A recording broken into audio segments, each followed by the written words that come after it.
I was just excited to be put in that situation again. That I kind of put myself in that situation.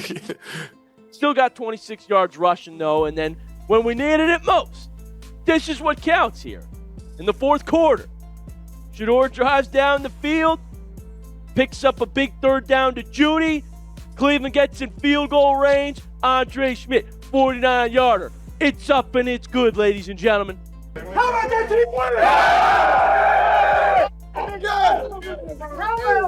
How about guys stepping up?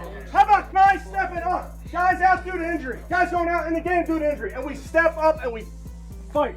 And if you don't think this is how his teammates feel about him, they're carrying him on the sideline. He slides up to top 8 in rookie passing yards. Again, history for the Browns. He slides up to top 8 in rookie passing yards. Again, history for the Browns. The Cleveland Browns just pulled off something nobody saw coming. Week 18, division rival, season finale, and Shedeur Sanders, the rookie quarterback who's been dissected, analyzed, and doubted every single week, just led a game-winning drive that might have saved his job, silenced his critics, and gave Browns fans something they haven't had in years: hope. And he just capped off his rookie season for the Cleveland Browns by beating Aaron Rodgers straight up. Let's be real. This wasn't pretty. This wasn't a masterclass. This was gritty, ugly, defensive football, with a storybook ending that nobody could have scripted better. The Browns beat the Cincinnati Bengals, and while the offense sputtered for 3.5 quarters, when it mattered most, Shedeur Sanders stepped up. But now the question arises: is this the moment that defines his future in Cleveland? Let's break it down. Here's the reality. Shedeur Sanders went 11 of 22 for 11 yards. That's a 50% completion percentage. No touchdowns. He was sacked 6 times, losing 29 yards in the process. If you take away his scrambling ability, he had 82 functional passing yards. By any metric, that's not good. That's not even mediocre. That's rough. And social media didn't hold back. Critics jumped all over it. Some called it one of the worst quarterback performances they'd seen all year. Others questioned whether he's even NFL ready. The narrative was set before the fourth quarter even started. Shedeur Sanders isn't the guy. But here's the thing about football. It's not played on a stat sheet. It's played in moments. And when the Browns needed a moment, Shedeur delivered. Fourth quarter. 1 minute and change left on the clock. Joe Burrow just threw a touchdown to put the Bengals up. The Browns are down. The offense has been anemic all game. The offensive line is decimated. Luke Weipler, their starting center, went down with an injury. And Zach Sinter had to step in at a position he doesn't even play. Cam Robinson is still the worst player on the field. The pocket is collapsing every other snap. And yet, Shedeur Sanders took the field ice in his veins and led the Browns down for a game-winning field goal attempt. He hit Jerry Jeudy on a massive third down conversion. He stayed composed under pressure. He didn't force anything. He didn't panic. And when Andre Schmidt, the same kicker who missed a chip shot in Week 1 that cost them a win against the Bengals, stepped up to attempt a 49-yarder, Shedeur believed. My mind that he was going to make that field goal. Like, I knew 10 out of 10 he was going to make it, because of his trials and everything he went through at the beginning of the year. Schmidt nailed it. Game over. Browns win. Storybook ending? Absolutely. But it was more than that. It was redemption for Schmidt, for Shedeur, for a team that's been through hell this season.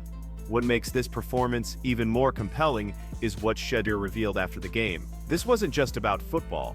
This was about overcoming internal struggles that most players would never admit publicly. I'll say this a lot. I'll say all week, I would say I've been dealing with a lot spiritually, different battles, that I had to overcome, then we got in the halftime, we got in the locker room, and close teammates, close friends was like, nah, bro, get back to being you, so it was that words of encouragement, it was that shoulder to lean on that you need in them crucial moments. So then he wasn't himself in the first half.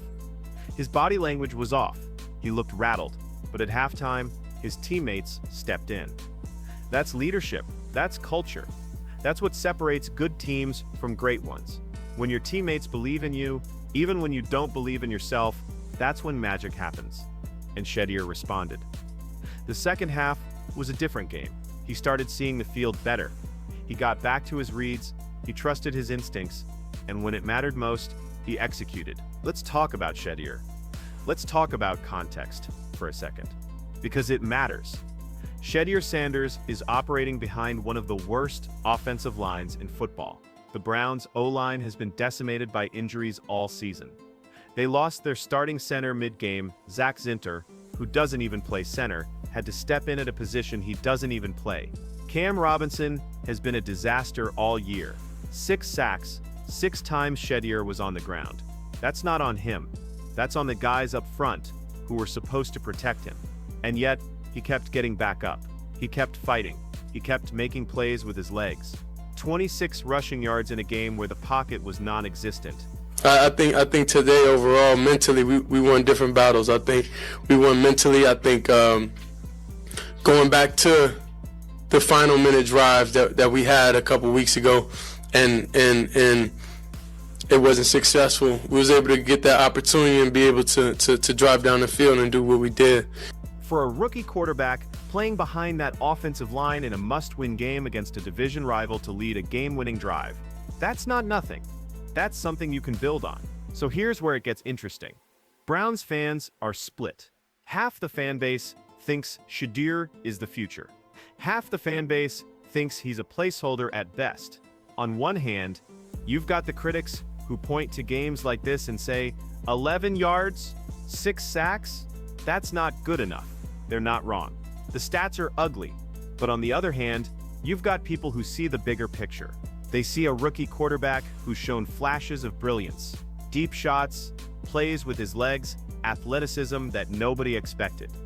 They see a guy who's won 2 games in a row to end the season and gave the Browns something to feel good about heading into the offseason. And most importantly, they see a guy who stepped up when it mattered most. I don't know what more Shedeur could have done with less. He had by far, through these 7 games he started, the highest degree of difficulty of any rookie quarterback or any quarterback in the league, by far. I was just excited to be put in that situation again. I kind of put myself in that situation. Still got 26 yards rushing, though, and then when we needed it most, this is what counts here. In the fourth quarter, Shedeur drives down the field, picks up a big 3rd down to Judy. Cleveland gets in field goal range. Andre Schmidt, 49-yarder. It's up and it's good, ladies and gentlemen. How about that team winner? How about guys stepping up? How about guys stepping up? Guys out due to injury. Guys going out in the game due to injury. And we step up and we fight. And if you don't think this is how his teammates feel about him, they're carrying him on the sideline. He slides up to top 8 in rookie passing yards. Again, history for the Browns.